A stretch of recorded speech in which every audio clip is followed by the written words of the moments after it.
नमस्कार दोस्तों, स्वागत है आपका हमारे चैनल लर्न एंड ग्रो में। आज हम बात करेंगे एक्सटेंशन ऑफ बार की एक प्रॉब्लम के बारे में। तो चलिए यहाँ पर एक क्वेश्चन ले लेते हैं। इस क्वेश्चन में हमें दिया गया है एक सॉलिड बार है जिसको टेंसाइल लोड टेस्ट के लिए हमने रखा है, यानी कि टेंसाइल लोड उसके ऊपर लगाएंगे जिसका डायमीटर 40 mm है और जो टेंसाइल लोड उसके ऊपर लगाया गया है 70 किलो न्यूटन का लगाया गया है। तो यहाँ पर एक बार हम बना लेते हैं, उसकी गेज लेंथ जो है 400 mm दी गई है। इस चीज को भी समझते हैं, ये गेज लेंथ क्या होती है। जैसे मान लीजिए बार है, अब इसको टेंसाइल टेस्टिंग के लिए ले जाया जाएगा तो गेज लेंथ जो है ये चीज जो होगी बीच की, यानी कि इसकी बात कर रहे हैं जो गेज लेंथ है। तो गेज लेंथ के अंदर ये क्या है 400 mm, यानी कि यहां से लेकर यहां तक ये होती है हमारे पास गेज लेंथ और ये दी गई है 400 mm की। If extension of the bar is 0.211 mm and, यहाँ पर एंड है, इसको ठीक करेक्ट कर लीजिए, and change in diameter is 0.00455 mm। अब देखिए क्या होगा जब इसको खींचा जाएगा। मान लीजिए इसके ऊपर जो P है कितना लगा है 70 किलो न्यूटन का, जो इसके ऊपर हमने फोर्स लगाई, तो इसको जब खींचेंगे तो इसका जो लेंथ है वो इंक्रीज होगी, यानी कि लेंथ तो बढ़ेगी इसकी, और जो ये डायमीटर है, ये डायमीटर है, तो ये जो होगी वो डिक्रीज होगा। यानी कि जब हम किसी चीज को खींचेंगे, मान लीजिए इस तरह की रोड है हमारे पास, इसको दोनों तरफ से खींचें तो जो लेंथ है, पहले मान लीजिए ये L थी, जब हम इसको खींचेंगे दोनों तरफ से तो इसके अंदर ये पतली हो जाएगी थोड़ी और थोड़ी लंबी हो जाएगी, यानी कि ये जो लेंथ है इसकी ज्यादा हो जाएगी, यानी कि L प्लस डेल L इसके अंदर जो चेंज आएगा वो इसके अंदर जोड़ देंगे। तो जब दोनों तरफ से खींच रहे हैं तो लंबाई बढ़ेगी, लेकिन जो डायमीटर है वो डिक्रीज होगा, डायमीटर कम होगा। तो इतना तो क्लियर है, टेंसाइल टेस्ट में यही होगा जब इसको खींचेंगे। तो यहाँ पर हमें यही एक्सटेंशन ऑफ द बार दी गई है और चेंज इन डायमीटर दिया गया है। तो अब यहाँ पर जो पॉइजन्स रेशो हमें निकालना है और value of E G and K निकालना है। ई यहाँ पर क्या है, यंग मॉडुलस, इसी तरह से जी क्या है, शेयर मॉडुलस और बल्क मॉडुलस, ये तीनों हमें निकालने हैं। तो यहाँ पर सबसे पहले हम जो गिवन डाटा है वो लिख लेते हैं। तो गिवन डाटा हमें क्या क्या दिया गया है, तो वो यहाँ पर ले लेते हैं जो गिवन है। डायमीटर ऑफ द बार जो है वो 40 mm है, ये सारा गिवन डाटा हम लिख लेते हैं। टेंसाइल लोड जो है 70 किलो न्यूटन का लगाया गया है। गेज लेंथ जो है 400 mm है, गेज लेंथ हमने देखी ये है। उसके बाद जो एक्सटेंशन ऑफ द बार है वो इतनी हुई है जब हम इसको खींचेंगे, और जो चेंज इन डायमीटर आया है वो इतना आया है। तो ये हमने जो है गिवन चीजें लिख ली। अब सबसे पहले हमें क्या करना पड़ेगा, वैल्यू ऑफ ई निकालने के लिए हम पहले निकालते हैं जो पॉइजन्स रेशो है वो क्या है। अब पॉइजन्स रेशो जो है वो होता क्या है, इसको हम दो चीजों का रेशो कह सकते हैं, lateral strain to the longitudinal strain. Lateral strain क्या होता है, जो जिस तरफ हमने ये फोर्स लगाई है उसके ये ट्रांसवर्स यानी कि परपेंडिकुलर जो डायमीटर में चेंज आया है, यानी कि उसकी बात करेंगे तो वो लेटरल स्ट्रेन होगा। और लॉन्गिट्यूडनल स्ट्रेन क्या होगा, जब जिस डायरेक्शन में फोर्स लगाए हैं उसी डायरेक्शन में जो बदलाव आएगा, यानी कि लेंथ के अंदर जो बदलाव आएगा उसकी बात करेंगे। तो यहाँ पर अगर हम लेटरल स्ट्रेन को लिखें, यहाँ पर लेटरल स्ट्रेन का फॉर्मूला जो हम लिखें वो क्या आएगा, डेल डी बाई डी, यानी कि डायमीटर की बात कर रहे हैं, राउंड बार है, यानी कि जिस तरफ फोर्स लगाई उसके बिल्कुल परपेंडिकुलर। और लॉन्गिट्यूडनल स्ट्रेन की बात करें तो यहाँ पर ये क्या आएगा, लेंथ के अंदर चेंज आएगा, डेल एल बाई एल, यानी कि जिस तरफ फोर्स लगाई है उसी तरफ हमें एलोंगेशन मिलेगी। तो यहाँ पर हमें यही दो चीजें निकाल लेनी है। पहले जो डेल डी बाई डी है वो निकाल लेते हैं। चेंज इन डायमीटर हमारे पास ये है, यानी कि इसकी वैल्यू क्या है 0.00455 mm, ये mm में है। और डिवाइड में जो डायमीटर है, यानी कि जो पहले डायमीटर था उसका वो चीज, तो पहले डायमीटर क्या था 40 mm, तो यानी कि चेंज ये है, और जो ओरिजिनल है वो 40 mm था।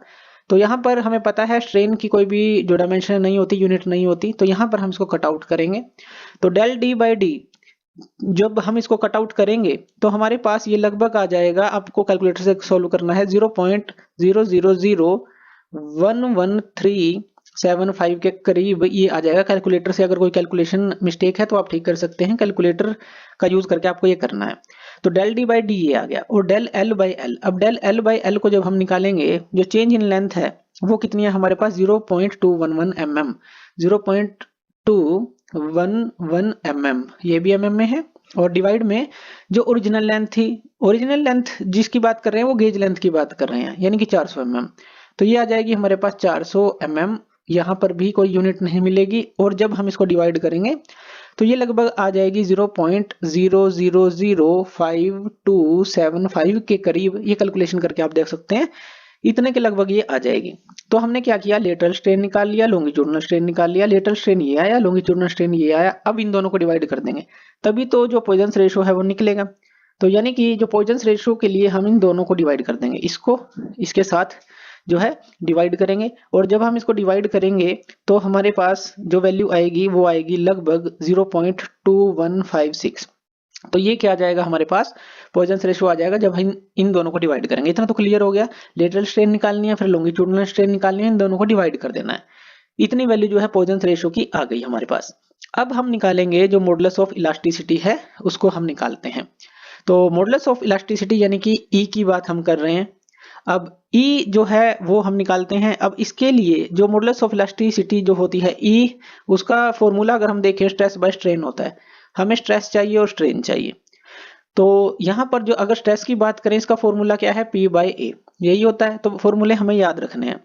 तो यहाँ पर स्ट्रेस को निकालने के लिए P बाई ए चाहिए। P तो है हमारे पास, यानी कि जो हमने ये जो फोर्स लगाई है P, ये तो है। एरिया निकाल लेते हैं अब यहाँ पर। तो यहाँ पर एरिया पहले निकालेंगे। तो जो एरिया होगा तो वो क्या होगा, वो होगा हमारे पास पाई इंटू जो आर का स्केयर है, या डी बाई 2 का स्केयर कह लें, क्योंकि डायमीटर तो है हमारे पास।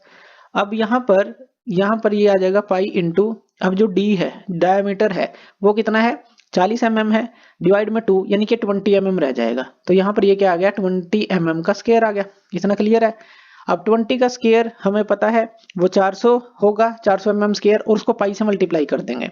ये आ जाएगा हमारे पास 1256.64 और mm स्केयर, क्योंकि यहाँ पर ये स्केयर था। तो जब इसको मल्टीप्लाई करेंगे तो एरिया हमारे पास आ जाएगा। अब हम स्ट्रेस निकाल सकते हैं, P बाई ए निकाल सकते हैं। तो सिग्मा को हम यहाँ पर निकालते हैं P बाई ए। P की वैल्यू हमें पता है। P की वैल्यू क्या है, 70 किलो न्यूटन थी, यानी कि 70,000 न्यूटन हम लिख सकते हैं। कहाँ से ली हमने ये P की वैल्यू, यहाँ पर दे रखी है 70 किलो न्यूटन, इसको 70,000 न्यूटन हम लिख सकते हैं न्यूटन के अंदर अगर हम लिखेंगे। तो ये हमने लिख लिया। और डिवाइड में जो एरिया है, एरिया क्या है हमारे पास 1256.64 mm का स्क्वायर, यही है। तो यहाँ पर जब हम इसको डिवाइड करेंगे, यानी कि जो स्ट्रेस है इसको हम निकालेंगे, तो ये हमारे पास आ जाएगा लगभग जो है 55.69। और ये जो है हम जब इसको सोल्व करेंगे तो मेगा पास्कल में हम इसको लिख लेंगे। न्यूटन पर mm स्क्वायर को हम क्या है, मेगा पास्कल में लिख सकते हैं। तो यहाँ पर हमने देखा था पहले भी क्वेश्चंस में देखा था, तो यहाँ पर हम इसको ऐसे लिख लेंगे। उसके बाद जो है हम निकालेंगे जो मॉडुलस ऑफ इलास्टिसिटी है। अभी तो स्ट्रेस निकाला है हमने, अब स्ट्रेन की बारी है, तो हमें स्ट्रेन इसके लिए निकालना पड़ेगा।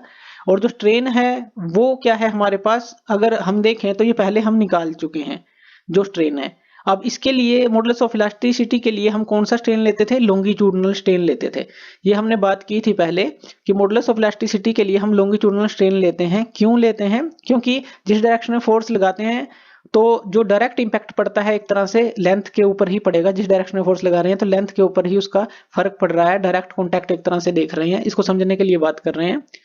तो यहाँ पर जो मॉडुलस ऑफ इलास्टिसिटी के लिए स्ट्रेन लेंगे, लॉन्गिट्यूडिनल स्ट्रेन लेंगे, यानी कि स्ट्रेस की वैल्यू तो ये आ गई हमारे पास। तो मॉडुलस ऑफ इलास्टिसिटी जो E है वो आ जाएगा स्ट्रेस, यानी कि जो आया है हमारे पास 55.69 मेगा पास्कल में। और जो स्ट्रेन था, यानी कि जो लॉन्गिट्यूडिनल स्ट्रेन हमने निकाला था, ये क्या था 0.000525। तो ये वैल्यू हम यहाँ पर लेंगे, लॉन्गिट्यूडिनल स्ट्रेन की ही वैल्यू लेंगे, हमेशा ध्यान रखना है। तो यहाँ पर हम लेंगे 0.000525। इसकी तो कोई आगे यूनिट नहीं थी।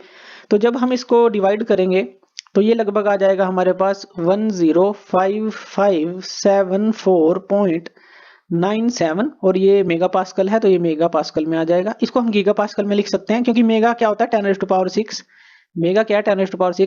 इसको 10⁹ बना सकते हैं। इस पॉइंट को 3 पॉइंट आगे ले जाते हैं हम।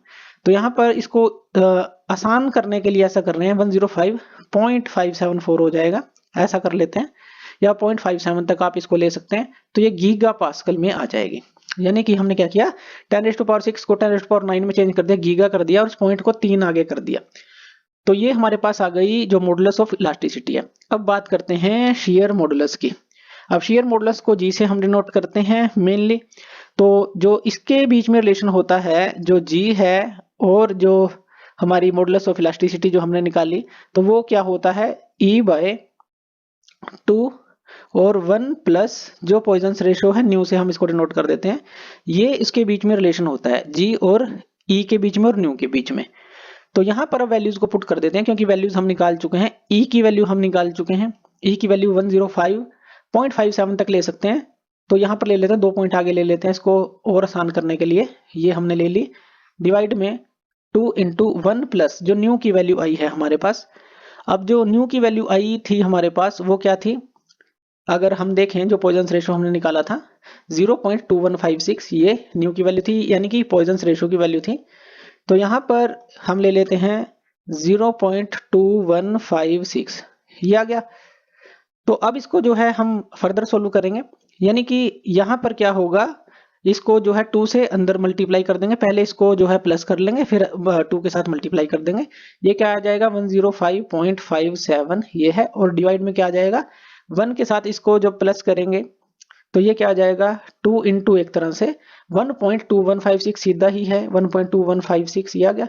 अब इसको 2 से मल्टीप्लाई कर लेंगे, 2 से मल्टीप्लाई कर लेंगे और इसको डिवाइड कर लेंगे, यानी कैलकुलेटर से जब आप निकालेंगे तो ये आ जाएगा 43.37 गीगा पास्कल के करीब आ जाएगा। आपको कैलकुलेशन यहाँ पर कर लेनी है। तो ये आ जाएगा, गीगा पास्कल क्यों आया, क्योंकि ई की वैल्यू जो है हमारी ये गीगा पास्कल में ही थी, तो ये चीज इसलिए गीगा पास्कल में हमने ले ली। तो ये हमने शेयर मॉडुलस निकाल लिया। अब हम निकालते हैं बल्क मॉडुलस। जो बल्क मॉडुलस है के हम निकालेंगे। अब के के लिए ई और न्यू के बीच में क्या रिलेशन है के साथ, तो वो हमें देखनी है। तो ये होती है हमारे पास, ये याद रखनी है रिलेशन हमने, के इक्वल टू ई डिवाइड में यहाँ पर आ जाएगा 3 इंटू 1 माइनस 2 न्यू, तो ये रिलेशन है। तो यहाँ पर ई की वैल्यू हमें पुट कर देनी है, जो हमें पता है 105.57 और किस में आए गीगा पास्कल में है। उसके बाद 3 इंटू अब 1 माइनस 2 न्यू, 1 माइनस 2 के साथ क्या मल्टीप्लाई करेंगे हम, जो न्यू की वैल्यू है 0.2156, ये चीज आ जाएगी। अब आपको 2 से मल्टीप्लाई करके 1 में से उसको माइनस कर देना है, और जब आप इसको डिवाइड करेंगे इसके साथ तो के की वैल्यू हमारे पास आ जाएगी 61.76 गीगा पास्कल के करीब। ये कैलकुलेशन आपको खुद कर लेनी है। जब आप इसको सॉल्व करेंगे तो यही लगभग जो है वैल्यू आपको मिलेगी। और इस तरह से जो चीजें थी हम निकाल लेंगे, जैसे कि पॉइजन्स रेशो हमने न्यू निकाला, फिर मॉडुलस ऑफ इलास्टिसिटी, फिर हमने शियर मॉडुलस, फिर बल्क मॉडुलस, ये सारे निकाल लिए। तो इस तरह से जो ये क्वेश्चन है इसको हम सोल्व करेंगे। तो थैंक यू वीडियो देखने के लिए, और इसी तरह की वीडियोस के लिए आप हमारे चैनल लर्न एंड ग्रो पे हमें सब्सक्राइब कर सकते हैं। धन्यवाद।